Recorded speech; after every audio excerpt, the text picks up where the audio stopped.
سفر تلم هغه راته یو عجیبه واقع وی حکایت وی افریقې ته تللی یو ملک کې نو دې کې خو د ځنګلو کې د کلو نه او د ښاري نه لرې لرې علاقې دي هغې خوارانو ته ډوډۍ وړم نه میلاوېږي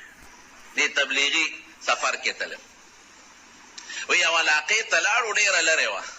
وی زمونږ ورځې ختمې شوې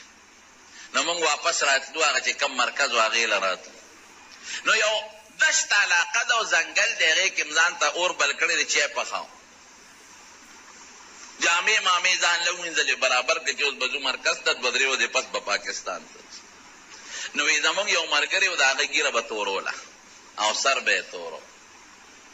نو چې هلته افریقې ته لاړو او هغه میرو ته لاړو نو هلته کې خو هغه ټوپ بیا نه میلاوېده نو هغه ځان سره سنبال کړه چې د دلته دې وي خیر د ږیره توره سپینه چې کلي ته ځم بیا به یې توره سپینه دا سپینه به توره کړه اوس کلي ته راتلو نو هغه ناست دی نور ته او ځان له هغه دارو راغشتي دی هغه ملهم سي چې دا ویښته توره او ګومنځ ورسره ده او په ږیره راکاږي چې دا ږیره توره کړم وی بیزوګان په دې صحرا کې ډېر زیات وی یو بیز راغی نږدې موږ سره ډېر زیات به وی هغه خوشته دارو او هغه ټوپې غونډ دواړه په پنجه کې ونیول ویې تختول او مخامخ دریاب هغې ته یې شغال کړل وی موږ هم حیران شو هغه ملګري پریشانه شو چې خدایه نیمه ږیره مې توره کړې ده او نیمه سپینه پاتې دا د ما د ږیرې نه خو د جمعیت جنډه جوړه شو دا به څه کېږي خدایه زه کلي ته به ځو خو مرکز ته چې ځم خلک به څه وایي چې کاکا داسې شوي دي نیمه ږیره توره ده او نیمه سپینه دلته خو ټوپ بل میلاویږي نه وی هم پریشانه او موږ هم پریشانه وی لږ ساعت تېر شو یو بیز راغی بیز پېژنې که دا شادو دا د امریکې او برطانیې خلک د هغې د نسله دي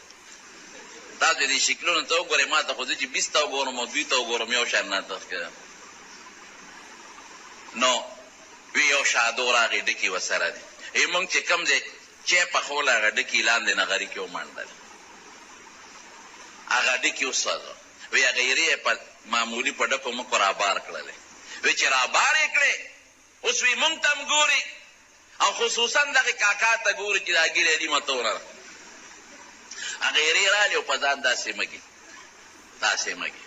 وی مونږ بعضې کسانو چوکې ته ګوته کړه چې بیس خو مونږ له غم پیدا کړی دی او دا زمونږ چای سره ناست دی ولادا چې وی مونږ وی چې هلکه پرېږدی دې کې څه کمال دی ملګري ته م وی چې دله هلکه هغه د ویښتو تورولو څه دارو یې دله راوړل ښه ګوره تا ته ګوري ډکي وسوځول ایرې په ځان باندې مږي شی یې دله راوړو دا همغه بیز معلومېږي چې هغه خلطه یې دنه غورځوله وی خیر مونږ مجبور که په دې ملګري چې ته مهرباني وکړه او دا ومږه دې کې څه کمال شته دا تا ته ولې ګور او دا ډکي ولې وسوځ او د ایرې ولې په مخ ویښته ومږې دې کې څه کمال شته وی سړی مجبور که چې مجبور هم کو او هغه ایرې راواغېسته مونږ هلکه څه نقصان کوي خو وبې وینځې که که فایده یې درکړه فبها کنې وبه وینځې صابون سره به وینځې هغه داروي راواغېستل او په دا ږیره باندې مکمل هغه ایرې ومږلې ملګري وی چې ویې مږلې یو 2 منټه تېر شو ویښته چې ټول لاندې پرېوتل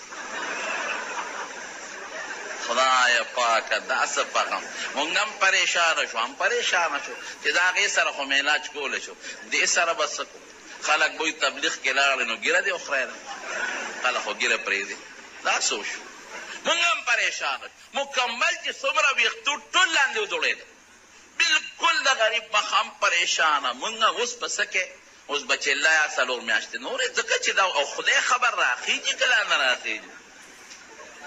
کاندې ما خبره همه ده خدای خبر راخېږي که نه راخېږي وی چې یو څو ورځې تېرې شوې نو په دې مخ باندې